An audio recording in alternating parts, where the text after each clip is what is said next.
آج 10 ذی الحجہ عید الاضحیٰ کا دن ہے،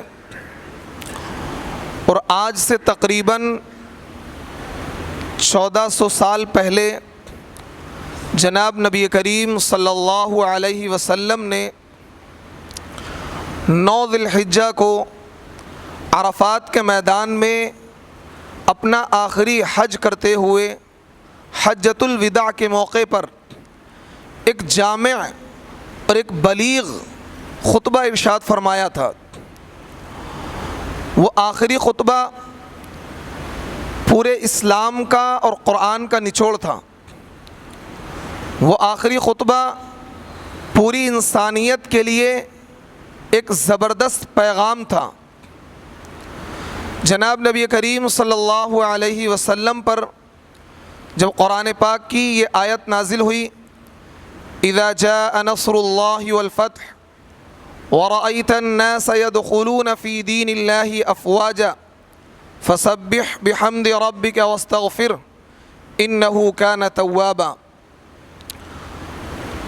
تو صحابہ نے پوچھا، ایک مرتبہ حضرت عمر کی مجلس لگی ہوئی تھی اور پوچھا اس آیت کریمہ کا مفہوم کیا ہے، یہ جو آیت کریمہ نازل ہوئی ہے۔ تو صحابہ نے الگ الگ رائے دی، لیکن عبداللہ ابن عباس جو مفسر قرآن ہیں اور جنہیں قرآن پاک سے خاص مناسبت ہے اور قرآن پاک کی تفسیر کے امام ہیں، وہ بہت ہی کم سن ہیں، کم عمر ہیں۔ حضرت عمر نے کہا کہ آپ بتائیں اس آیت کریمہ میں اللہ رب العزت نے کیا ارشاد فرمایا ہے؟ تو حضرت عبداللہ ابن عباس نے کہا کہ اس آیت کریمہ میں نبی علیہ السلام کی وفات کا ذکر ہے۔ اس آیت کریمہ سے یہ پتہ لگتا ہے کہ نبی علیہ السلام کا وقت پورا ہو چکا ہے اور آپ علیہ السلام کے دنیا سے جانے کا وقت آ چکا ہے۔ صحابہ حیران اور شزدر رہ گئے۔ جب ان آیات کا نزول ہوا تو نبی علیہ السلام نے ان آیات کے نزول کے بعد سن 10 ہجری میں آپ علیہ السلام نے حج کا ارادہ کیا، اور پورے مدینے میں اور مدینے کے اطراف میں آپ نے اعلان کرا دیا کہ میں اس بار حج کروں گا، اور اپنے پورے ماں اہل و عیال کے، آپ کے نکاح میں 9 بیویاں تھیں، ان کے ساتھ، اور حضرت فاطمہ رضی اللہ تعالی عنہا جو آپ کی صاحبزادی ہیں، آپ کی بیٹی ہیں۔ تو صحابہ میں ایک جوش کا ماحول تھا کہ اس سال ہم نبی علیہ السلام کے ساتھ حج کریں گے۔ اور وہ دن آ پہنچا کہ 26 ذی الحجہ کو نبی علیہ السلام نے غسل فرما کر کپڑے پہنے اور ظہر کی نماز مسجد نبوی میں آپ نے ادا کری۔ یہ سنیچر کا دن ہے 10 ہجری 26 ذی الحجہ کو، اور آپ نے پھر اس کے بعد چلنے کا اعلان کر دیا۔ تقریباً بروایت اختلاف، بعض روایتوں میں آتا ہے کہ 90,000 لوگ آپ کے ساتھ میں تھے، بعض میں آتا ہے کہ 1 لاکھ سے کچھ پلس لوگ آپ کے ساتھ میں تھے، یعنی ایک بہت بڑا مجمع آپ کے ساتھ حج کرنے کے لیے نکلتا ہے۔ اور مدینۃ المنورہ سے تمام لوگ تقریباً ظہر کے بعد عصر سے پہلے روانگی لیتے ہیں، اور یہاں سے تقریباً 6 میل کے فاصلے پر مقام ذوالحلیفہ ہے۔ یہ مدینے والوں کی میقات ہے، یعنی جو بھی حاجی یا عمرہ کرنے والا شخص مدینے کی طرف سے آئے گا تو ذوالحلیفہ سے احرام باندھنا اس کے لیے لازم ہے۔ کیا ہے؟ ذوالحلیفہ سے احرام باندھنا کیا ہے؟ لازم ہے، کیونکہ مدینے والوں کی میقات جو جگہ ہے جہاں سے حج کے لیے احرام باندھا جاتا ہے وہ کیا ہے؟ وہ میقات ذوالحلیفہ کی مسجد ہے۔ نبی علیہ السلام نے ذوالحلیفہ میں قیام کیا، رات آپ نے وہیں گزاری، اور اگلے دن صبح آپ اپنی اونٹنی قصوہ پر سوار ہو کر آپ نے احرام باندھا، اور احرام باندھنے کے بعد آپ نے اپنی زبان سے لبیک اللہم لبیک لبیک لا شریک لک لبیک ان الحمد والنعمت لک والملک لا شریک لک، یہ کلمات آپ نے ادا کیے۔ آپ کے ساتھ تمام صحابہ نے ان کلمات کو ادا کیا۔ حضرت جابر ابن عبداللہ جو اس روایت کے راوی ہیں وہ کہتے ہیں کہ جس وقت آپ علیہ الصلوۃ والسلام نے تلبیہ پڑھا تو پورے جنگل میں، پورے میدان میں، آسمانوں میں صرف ایک ہی آواز گونج رہی تھی، لبیک اللہم لبیک لبیک لا شریک لک لبیک۔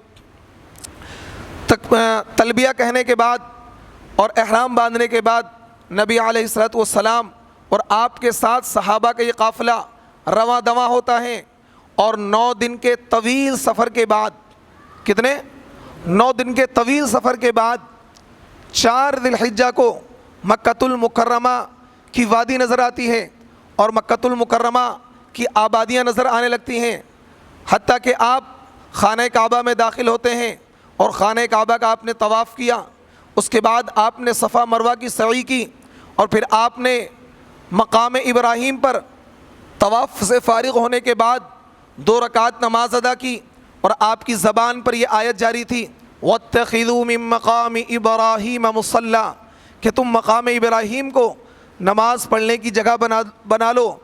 اور یہ تمام حاجی، تمام عمرہ کرنے والوں کے لیے لازم ہے کہ جب بھی وہ طواف کریں گے تو طواف سے فارغ ہونے کے بعد 2 رکعت نماز واجب الطواف مقام ابراہیم اور حجر اسود کے درمیان ادا کرتے ہیں۔ اس کے بعد نبی علیہ الصلوۃ والسلام مینا روانہ ہوتے ہیں، اور آپ مینا کے بعد عرفات میں آپ نے ایک جامع، ایک بلیغ خطبہ دیا 9 ذی الحجہ 10 ہجری کو، جو حجۃ الوداع کا خطبہ کہلاتا ہے، اور ایسا جامع خطبہ کہ پوری انسانیت کے لیے وہ خطبہ کیا ہے، ایک رہنما ہے، ایک مشعل راہ ہے۔ پوری انسانیت کو آپ نے خطاب کیا اور تمام مسلمانوں کو خصوصاً خطاب کیا، اور یہ کہا الا ایھا الناس، اے لوگو، ان ربکم واحد، کہ تمہارا رب ایک ہے۔ الا ایھا الناس، اے لوگو تمہارا رب ایک ہے۔ ان اباکم واحد، تمہارا باپ بھی ایک ہے۔ کس کی طرف اشارہ ہے؟ حضرت آدم کی طرف، کہ تم سب کا رب ایک ہے، اور تم سب کا جو باپ ہے، تم سب کے جو والد ہیں وہ کون ہیں؟ حضرت آدم ہیں۔ اور اس کے بعد کیونکہ عرب کے اندر جو برائیاں تھیں، ان برائیوں کا جو ریزن تھا، ان برائیوں کا جو سبب تھا، وہ 2 سبب تھے۔ سب سے پہلی چیز تھی قتل و غارت گری، دوسری چیز تھی سود۔ لوگ سود در سود لیتے تھے، انٹرسٹ در انٹرسٹ لیتے تھے، جس کی وجہ سے پورے معاشرے کا نظام درہم برہم ہوا پڑا تھا۔ نبی علیہ الصلوۃ والسلام نے کہا کہ آج میں جاہلیت کی تمام رسموں کو اپنے قدموں تلے رونتا ہوں۔ آج میں یہ اعلان کرتا ہوں، جاہلیت کی جتنی رسمیں تھیں وہ تمام کی تمام رسمیں کیا ہیں؟ ختم کر دی جائیں گی، اور تمام کی تمام رسمیں ختم ہو چکی ہیں۔ اور پھر نبی علیہ الصلوۃ والسلام نے کہا کہ اے لوگو، کیونکہ عرب میں یہ ماحول تھا، اگر کسی خاندان کا کوئی شخص قتل ہو جاتا، کسی خاندان کے کسی شخص کو کسی نے قتل کر دیا، تو اب اس خاندان پر، یعنی جس خاندان کا فرد مرا ہے، وہ خاندان اپنے اوپر یہ چیز لازم سمجھ لیتا کہ جب تک ہم اس کے خاندان سے بدلہ نہیں لے لیں گے اس وقت تک خاموش نہیں بیٹھیں گے۔ اور یہ جنگ سالہ سال تک چلتی تھی، 50 سال تک چلتی تھی۔ مرنے والا اپنے بعد والوں کو وصیت کر کے جاتا تھا کہ اس خاندان سے بدلہ لینا ہے، اور جب تک زندہ رہنا ہے ان کے لوگوں کو قتل کرتے رہنا ہے اور ان سے مقابلہ کرتے رہنا ہے۔ اللہ کے نبی کے خاندان کے ایک شخص ہیں ربیعہ ابن الحارث، تو اللہ کے نبی نے کہا کہ میں اپنے خاندان کے خون کو سب سے پہلے معاف کرتا ہوں۔ آج دیکھیے نبی رحمت خطبہ دے رہے ہیں، اور برائی کے خاتمے کے لیے سب سے پہلے اپنے خاندان کو چنا، اور انہوں نے کہا ربیعہ ابن الحارث کو حذیل نامی شخص نے قتل کر دیا تھا، اور اس کے قتل کا بدلہ لینے کے لیے قریش کیا ہے پرجوش تھے۔ تو نبی علیہ الصلوۃ والسلام نے اعلان کیا کہ آج میں اپنے خاندان کے ایک شخص ربیعہ ابن الحارث کے خون کو معاف کرتا ہوں، آج کے بعد کوئی بدلہ نہیں لیا جائے گا، اور اس رسم بد کو کیا ہے ختم کیا جائے۔ اس سے کیا ہے سالہ سال تک جنگ چلتی ہے، اور عرب کی سرزمین خون سے کیا ہے لبریز ہو جاتی ہے، اور قتل و غارت گری کا ایک میدان، ایک کیا ہے لامتناہی سلسلہ، ایک ریگولر چلنے والا سلسلہ شروع ہو جاتا ہے۔ اس لیے میں ربیعہ ابن الحارث کے خون کو آج میں معاف کرتا ہوں۔ پھر نبی علیہ الصلوۃ والسلام نے کہا کہ اے لوگوں، آج سے سودی تمام معاملات ختم کر دیے گئے ہیں۔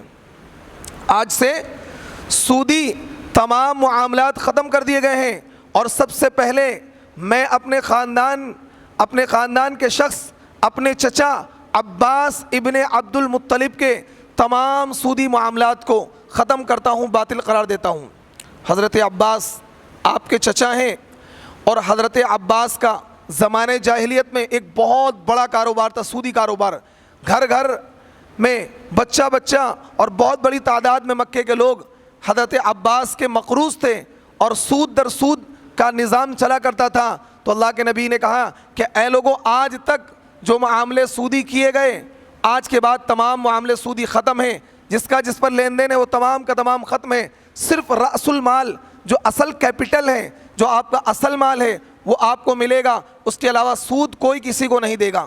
سود کا لین دین آج سے بالکل ختم ہے۔ اور سب سے پہلے میں اپنے چچا عباس کے سودی معاملات کو باطل قرار دیتا ہوں، اور ان کا سود جن کے اوپر جتنا باقی ہے وہ سب کا سب ختم کرتا ہوں۔ پھر اس کے بعد نبی علیہ الصلوۃ والسلام ایک اور چیز کی طرف متوجہ ہوئے، جو چیز آپ کو ستا رہی تھی اور جو چیز امت میں زیادہ پھیل سکتی تھی، جس کی وجہ سے امت کا اتحاد، امت کا اتفاق ختم ہو سکتا تھا۔ نبی علیہ الصلوۃ والسلام نے اس کی طرف توجہ دلائی، اور آج وہی چیزیں ہمارے معاشرے میں فتنہ اور فساد کا سبب بنی ہوئی ہیں۔ نبی علیہ الصلوۃ والسلام نے کہا، الا، اے لوگو، خبردار ہو جاؤ، سن لو، لا فضل لعربی علی عجمی، کسی عربی شخص کو نان عربی پر کوئی فضیلت نہیں ہے۔ کسی بھی عربی شخص کو نان عربی پر، جو عربی نہیں ہے، عربی بولنے والا نہیں ہے، کیونکہ عرب کے لوگ ان لوگوں کو جو عرب کے نہیں ہیں ان کو کیا کہتے ہیں؟ عجمی کہتے ہیں۔ کیا کہتے ہیں؟ عجمی کہتے ہیں۔ تو اپنے اندر وہ اس طرح کے جذبات رکھتے تھے کہ بس ہم ہیں، ہم زبان والے ہیں۔ عجمی کے معنی آتا ہے گونگا۔ عجمی کے کیا معنی آتے ہیں؟ گونگا۔ تو وہ لوگ اپنے سامنے سب کو گونگا کہتے تھے۔ کیا کہتے تھے؟ گونگا۔ تو اس وجہ سے اللہ کے نبی نے کہا، لا فضل لعربی علی عجمی، کسی بھی عربی شخص کو عجمی پر کوئی فضیلت نہیں ہے۔ پھر اللہ کے نبی نے کہا، ایک جنگ اور چلتی تھی عرب میں اور یورپ میں، آج بھی وہ جنگ چلتی ہے، گورے اور کالے کی جنگ۔ کیا چلتی ہے؟ گورے اور کالے کی جنگ۔ اللہ کے نبی نے کہا، وَلَا لِأَسْوَدَ عَلَىٰ أَبْيَضٍ، کسی کالے کو گورے پر کوئی فضیلت نہیں۔ وَلَا لِأَسْوَدَ عَلَىٰ أَبْيَضٍ، اور کسی گورے کو کالے پر کوئی فضیلت نہیں۔ کوئی گورا کالے سے افضل نہیں ہے، کوئی کالا گورے سے افضل نہیں ہے۔ إِلَّا بِالتَّقْوَىٰ، نبی علیہ الصلوۃ والسلام نے بالکل وضاحت کر دی کہ کسی بھی انسان کو نہ تو خاندانی اعتبار سے، نہ تو رنگ کے اعتبار سے، نہ تو نسل کے اعتبار سے، نہ حسب کے اعتبار سے، نہ تو نسب کے اعتبار سے کسی پر کسی کو کوئی فضیلت نہیں ہے۔ کوئی شخص یہ نہ کہے کہ میں فلاں خاندان کا ہوں، فلاں میرا حسب نسب ہے، میں فلاں برادری کا ہوں، میں اعلیٰ ہوں، وہ ادنا ہے، ایسا کچھ بھی نہیں ہے۔ نبی علیہ الصلوۃ والسلام نے کہا کہ اللہ کے نزدیک باعزت وہ ہے، اللہ کے نزدیک عزت والا وہ ہے جس کے اندر اللہ کا خوف زیادہ ہو، جس کے اندر اللہ کا خوف زیادہ ہو، اللہ کی خشیت زیادہ ہو، اللہ کی محبت زیادہ ہو۔ اللہ کے وہاں حسب اور نسب نہیں چلے گا، اللہ کے وہاں خاندان نہیں چلے گا، اللہ کے وہاں برادری نہیں چلے گی، اللہ کے وہاں عربی اور عجمی نہیں چلے گا، اللہ کے وہاں گورا اور کالا نہیں چلے گا، بلکہ اللہ کے وہاں کیا چلے گا؟ تقویٰ چلے گا، پرہیزگاری چلے گی، اللہ کی محبت چلے گی۔ جس انسان کے اندر جتنی زیادہ اللہ کی محبت ہوگی، جتنی زیادہ اللہ کی بڑائی ہوگی، جس انسان کے اندر اللہ کی محبت جتنی زیادہ ہوگی، وہی انسان اللہ کے نزدیک سب سے زیادہ محبوب ہوگا۔ پھر اللہ کے نبی نے اپنے خطبے میں دو چیزیں اور ارشاد فرمائی، اے لوگو، اپنی بیویوں کے معاملے میں اللہ سے ڈرتے رہنا، ان عورتوں پر ظلم نہ کرنا، ان عورتوں پر ظلم نہ کرنا، اور اپنے غلاموں پر، اپنے ماتحتوں پر جو تمہارے نیچے کام کرتے ہیں، تمہارے کارخانوں میں، تمہاری فیکٹریوں میں، اس دور میں غلام ہوا کرتے تھے، آج کے دور میں غلام نہیں ہے، لیکن آپ کے ماتحت کام کرنے والے، ان کے ساتھ انصاف کا معاملہ کرنا، ان پر زیادتی کا معاملہ مت کرنا، اپنی بیویوں پر ظلم اور زیادتی مت کرنا، ان کے حقوق ادا کرنا، ان کے ساتھ عدل کا معاملہ کرنا، انصاف کا معاملہ کرنا، پیار کا معاملہ کرنا۔ نبی علیہ الصلوۃ والسلام نے اپنے آخری خطبے میں ایسے جامع ارشادات فرمائے ہیں کہ اگر ان کو امت مسلمہ مضبوطی سے تھام لے تو انشاءاللہ یہ امت کیا ہے، بلندی کے مقام پر پہنچ جائے گی۔ پھر نبی علیہ الصلوۃ والسلام نے کہا کہ اے لوگو، تمہارے درمیان میں ایک ایسی چیز چھوڑ کر جا رہا ہوں، اگر تم اس چیز کو مضبوطی سے پکڑ لو گے تو تم کبھی بھی گمراہ نہیں ہوگے۔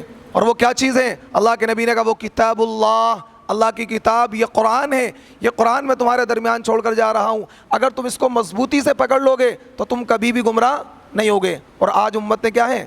قرآن کو ہی چھوڑ دیا۔ آج امت نے قرآن کو ہی چھوڑ دیا۔ کتنے لوگ ایسے ہیں جو قرآن پڑھتے ہیں؟ کتنے لوگ ایسے ہیں جو قرآن کو دیکھ کر ہی پڑھنا جانتے ہیں؟ ایک بہت بڑی تعداد مسلمانوں کی وہ ہے جو قرآن کو دیکھ کر بھی نہیں پڑھ پاتی ہے۔ چاہے جائے کہ قرآن کے مفہوم کو، معانی کو، تفسیر کو، مطلب کو سمجھے، یہ تو بہت بڑی بات ہے۔ بہت بڑی تعداد مسلمانوں کی وہ ہے جو قرآن کو دیکھ کر بھی نہیں پڑھ سکتی ہے۔ یعنی ہم نے نبی کے آخری پیغامات کو کیا بالکل بھلا دیا، بالکل اس پر کیا ہے، اس کی طرف سے ہم نے رخ موڑ لیا۔ یہ ہمارے لیے ہلاکت کی بات ہے، بربادی کی بات ہے۔ آج ہم یہ عہد کریں کہ انشاءاللہ اپنے درمیان سے سودی معاملات کو ختم کریں گے، اپنے درمیان سے ہم اونچ نیچ کے فرق کو ختم کریں گے۔ ہم انشاءاللہ یہ عہد کریں کہ ہم قرآن کے دامن کو مضبوطی سے تھامیں گے۔ ہر شخص یہ کوشش کرے کہ ہم قرآن پڑھیں گے، قرآن کے حلقے لگائیں گے، قرآن کی تفسیر سنیں گے، قرآن کی تفسیر پڑھیں گے، تاکہ قرآن کے پیغام کو ہم پوری دنیا میں پہنچا سکیں۔ اللہ رب العزت ہمیں اعمال صالحہ کی توفیق عطا فرمائے۔ وآخر دعوانا ان الحمد للہ رب العالمین۔